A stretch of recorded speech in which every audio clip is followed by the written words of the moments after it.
Alhamdulillah, wassalatu wassalamu ala rasulillah Sayyidina wa maulana Muhammad ibni Abdillah wa ala alihi wa sahbihi wa man tabi'ahu wa mawala. Ashhadu an la ilaha illallah wahdahu la sharika lah wa ashhadu anna sayyidana Muhammadan abduhu wa rasuluhu la nabiyya ba'dah. Allahumma salli ala sayyidina Muhammadin an-nabiyil ummi wa ala alihi wa sahbihi wa barik wa sallim. Qala Allah ta'ala fil Qur'anil 'azim wa huwa asdaqul qailin. A'udzu billahi minasy syaithanir rajim. Ya ayyuhalladzina amanu taqullaha haqqa tuqatih wa la tamutunna illa wa antum muslimun. Wa qala ta'ala fi ayatin ukhra. Ya ayyuhalladzina amanu taqullaha wa qulu qawlan sadida yuslih lakum a'malakum wa yaghfir lakum dhunubakum wa man yuti'illaha wa rasulahu faqad faza fawzan 'azima.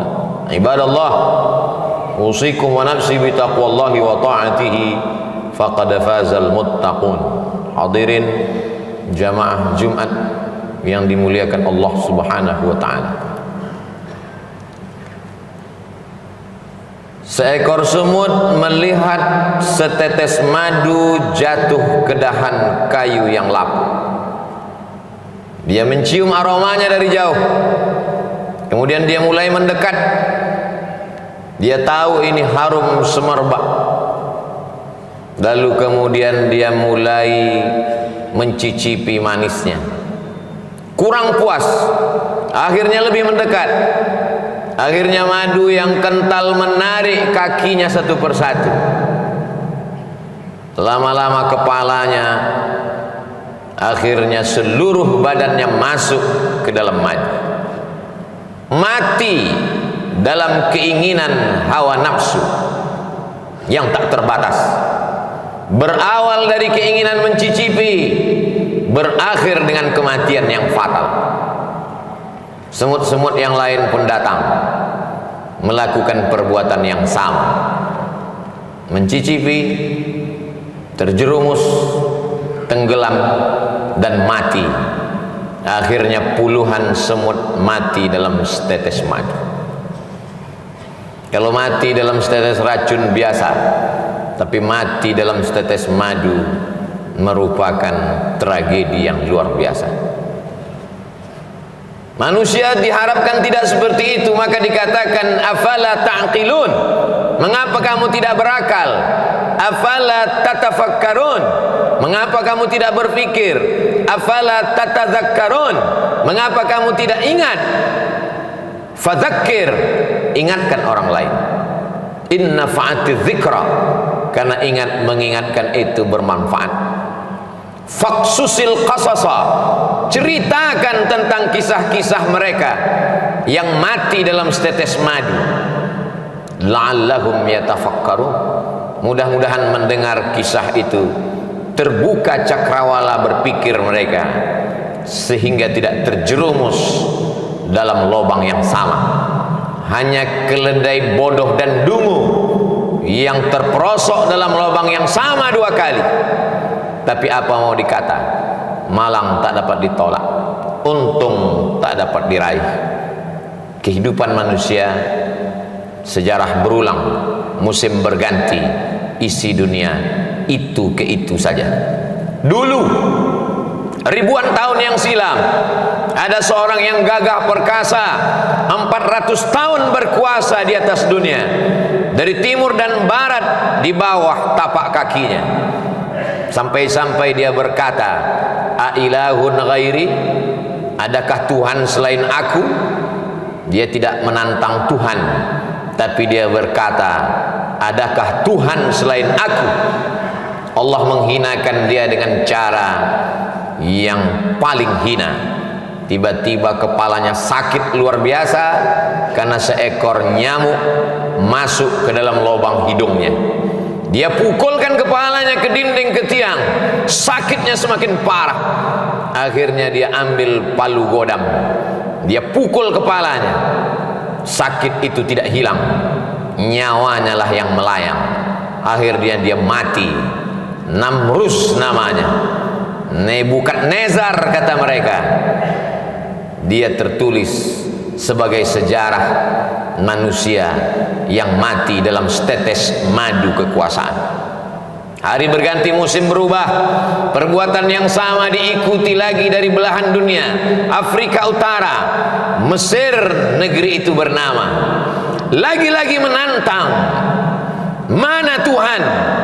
Yudzabbihuna abna'ahum, anak laki-laki dia sembelih. Wa yastahyuna nisa'ahum, anak perempuan dia biarkan hidup. Apa yang terjadi?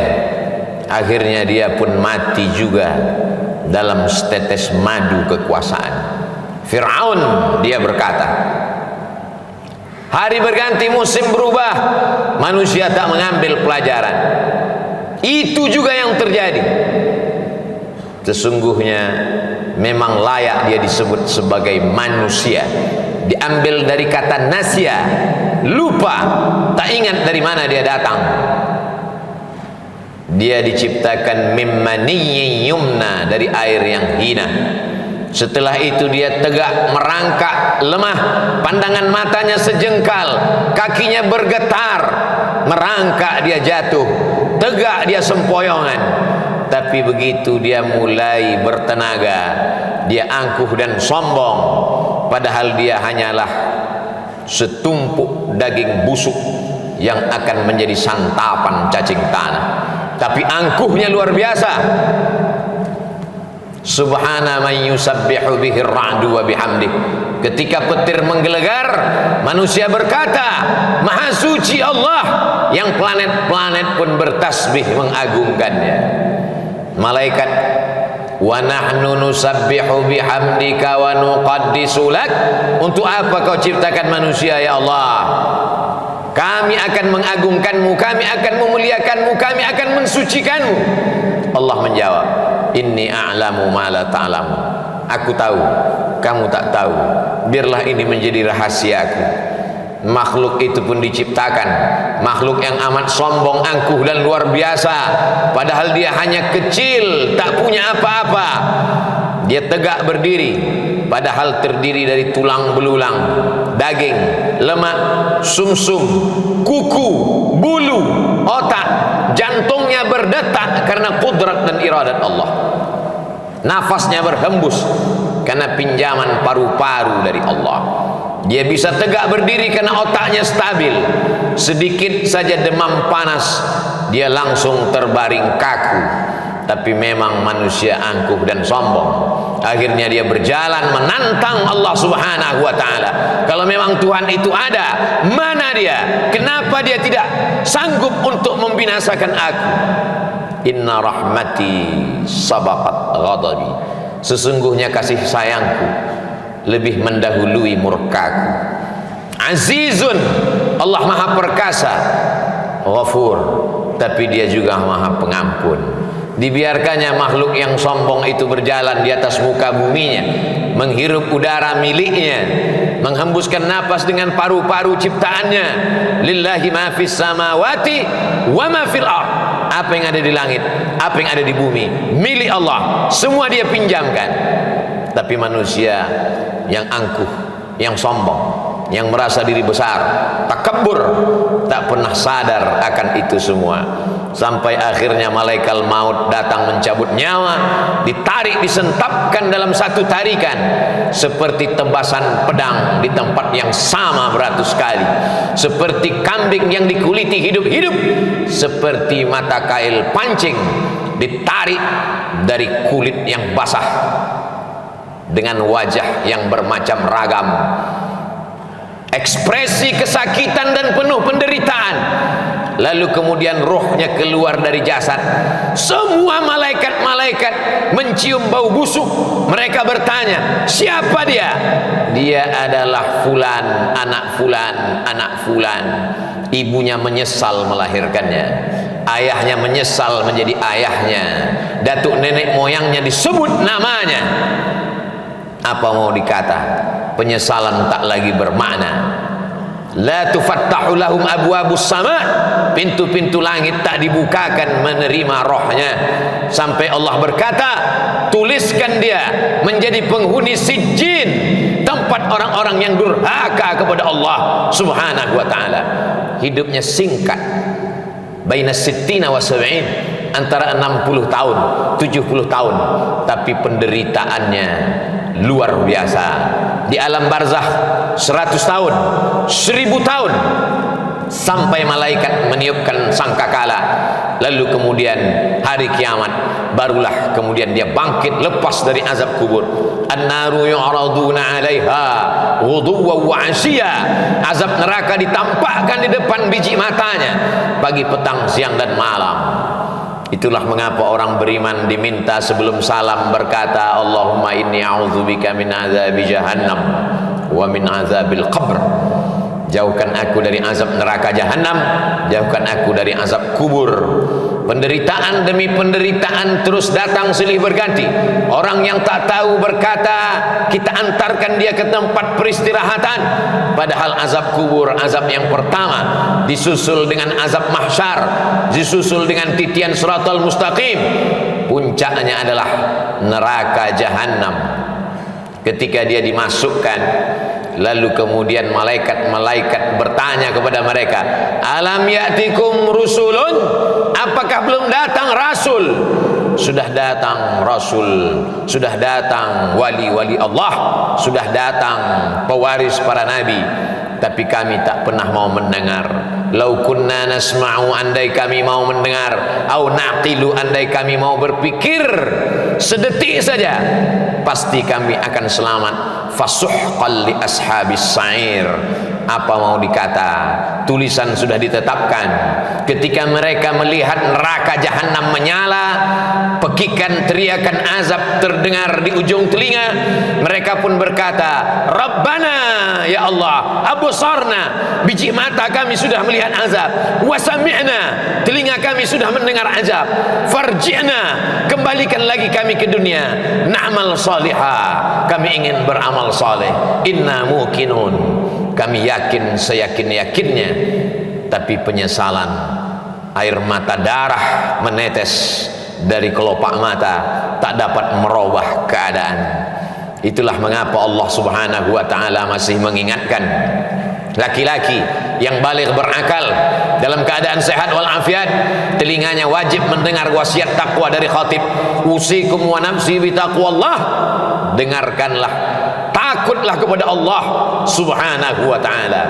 Andai kaki pernah melangkah ke masjid, andai tangan pernah mengusap kepala anak yatim, andai akal pikiran pernah berpikir bagaimana menolong rumah Allah, bagaimana menolong agama Allah, bagaimana menolong yatim, fakir, miskin, du'afa, hamba Allah yang teraniaya, andai mata pernah menetes di tengah malam, ainani, dua biji mata, la yamassuhuman nar, yang tidak terkena jilatan api neraka, ainun bakat min khasyatillah, andai pernah terbangun di tengah malam lalu berkata, Rabbana zalamna anfusana wa illam taghfir lana wa tarhamna lanakunanna minal khasirin. Andai lidah pernah berkata subhanallah wa bihamdihi subhanallahil azim, andai lidah pernah berkata Allahumma salli ala sayyidina Muhammad wa ala ali sayyidina Muhammad, andai lidah pernah berkata afdaluz zikri fa'lam annahu la ilaha illallah, andai lidah pernah dipakai untuk mendengarkan tausiah, khutbah, nasihat, wa tawasau bil haq, wa tawasau bil haq, andai tenggorokan pernah dipakai untuk menyuarakan amar ma'ruf nahi mungkar, andai jabatan yang dititipkan di ujung jari telunjuk pernah dipakai untuk menolong agama Allah, tentulah hari itu dia akan menolong. Andai pernah dipakai untuk mewakafkan kitab Allah, Iqra'ul Quran, bacalah Al-Quran, fa innahu ya'ti yaumal qiyamah, dia akan datang pada hari kiamat, syafi'an li ashabi, memberikan syafaat pertolongan kepada orang-orang yang pernah membacanya, mewakafkannya, memberikan jabatannya, hartanya, kuasanya, suaranya, ilmunya untuk mencerahkan hamba Allah di atas muka bumi Allah, menolong agama Allah, tapi tak satu pun dari anggota tubuh itu dapat menolong. Maka dikatakan dalam doa Nabi, mat'na bi asma'ina wa absarina wa quwwatina, jadikan pendengaran kami, pandangan mata kami, tenaga yang kau titipkan pada tubuh kami menjadi nikmat. Jangan jadikan dia sebagai azab ya Allah. Sakit bukan azab, karena sakit boleh jadi menghapuskan segala silap salah dan dosa. Susah bukan azab, boleh jadi kesusahan membuat orang taubat, kembali ke pangkal jalan, mengenal Allah subhanahu wa ta'ala. Azab adalah ketika badan sehat tapi tidak ingat untuk beribadah. Azab adalah ketika harta banyak tapi tak pernah terpikir untuk menolong agama Allah. Azab adalah ketika kekuasaan ada di ujung tangan tapi tak pernah dipakai untuk menegakkan agama Allah. Itulah azab di atas azab, karena dia akan ditanya di soal latus'alunna yauma idzin 'anil na'im faman ya'mal mithqala dzarratin khairan yarah. Sebesar ujung tombak, sebesar ujung mata pisau, sebesar ujung rambut, sebesar tapak kaki semut yang hitam di atas batu yang legam di tengah malam akan dituntut di hadapan Allah subhanahu wa ta'ala. Siapa yang membela saat itu? Yauma yafirrul mar'u min akhihi, saudara kandung pun akan lari, wa ummihi, ibu kandung, wa abi, ayah kandung, wa sahibatihi, istri lari dari suami, suami lari dari istri, wa bani, anak-anak dibesarkan, disekolahkan, dikandung 9 bulan 10 hari, disusukan 2 tahun, kaki jadi kepala, kepala menjadi kaki, untuk membesarkannya, untuk menyekolahkannya. Tapi ketika menghadap Allah, mereka pun tak dapat menolong. Yang hanya bisa menolong adalah ayyukum ahsanu amala, hanya amal-amal soleh yang bisa menolong di hadapan Allah. Yauma, pada hari itu, la yanfa'u malun, harta tak berguna, wala banun, anak tak bermanfaat, illa man atallah, kecuali orang yang datang menghadap Allah biqalbin salim, dengan hati yang bersih, bersih dari hasad, bersih dari dendam kesumat, bersih dari sifat ujub, bersih dari angkuh, bersih dari merasa lebih hebat, lebih tinggi, lebih mulia, lebih berkuasa, lebih berharta. Semuanya dia tundukkan di hadapan Allah. La yadkhulul jannah, tak masuk surga. Man kana fi qalbihi, siapa yang dalam hatinya mithqala habbatin min khardalin min kibrin, ada angkuh walaupun sebesar ujung rambut, tetap akan diminta pertanggungjawaban di hadapan Allah subhanahu wa ta'ala. Jamaah Jumat yang dimuliakan Allah subhanahu wa ta'ala, hari berganti, musim berubah, waktu yang sudah ditentukan sampai dalam hitungan detik. Idza jaa ajaluhum, kalau ajal sudah sampai, la yastakhiruna sa'atan, tak dapat ditunda walau sesaat, wala yastaqdimun.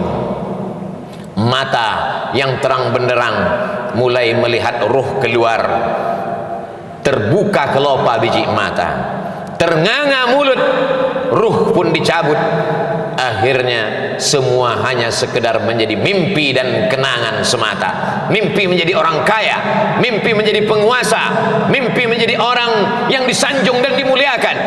Pada akhirnya tetap juga akan menghadap Allah subhanahu wa ta'ala. Semua akan mengiring, semua akan bersedih, semua akan menangis. Yatsba'ul mayyita salasun, yang mengiringi ke liang lahat ada 3. Maluhu, hartanya, kendaraan yang dia beli dengan tetes peluh keringat dan air mata. Harta benda ikut mengiring sampai ke tempat parkir taman pemakaman umum.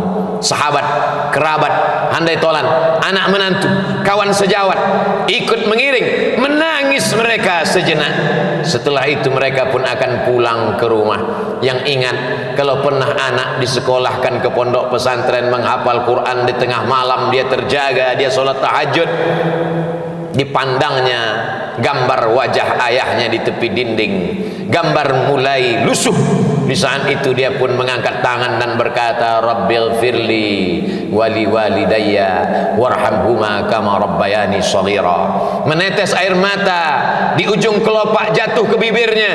Sayup-sayup dia berkata, Allahumma ja'al qabrahu rawdatan min riyadil jinan. Jadikanlah kubur ayahku salah satu dari taman-taman surgamu ya Allah. La taj'al qabrahu hufratan min hufarin niran. Jangan jadikan kubur ibuku salah satu dari lubang nerakamu ya Allah.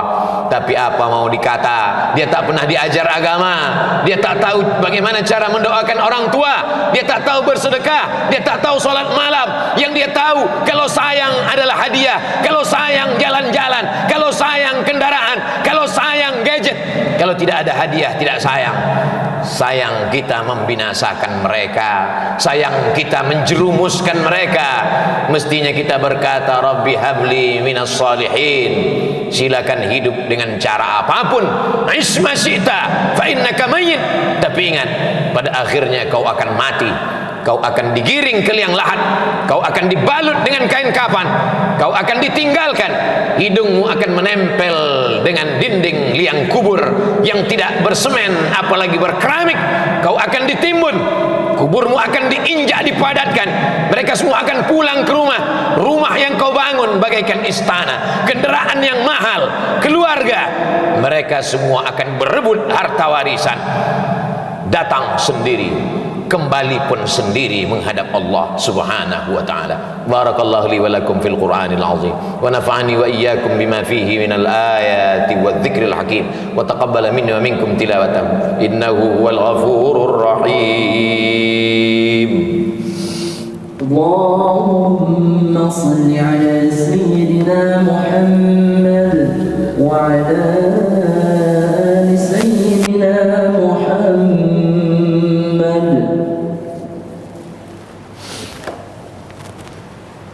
Alhamdulillah alladzi bi ni'matihi tatimmu shalihat.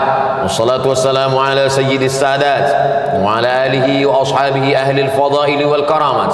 Asyhadu an la ilaha illallah wahdahu la syarika lah wa asyhadu anna sayyidina Muhammadan 'abduhu wa rasuluhu wa safiyyuhu min khalqihi wa khaliluhu.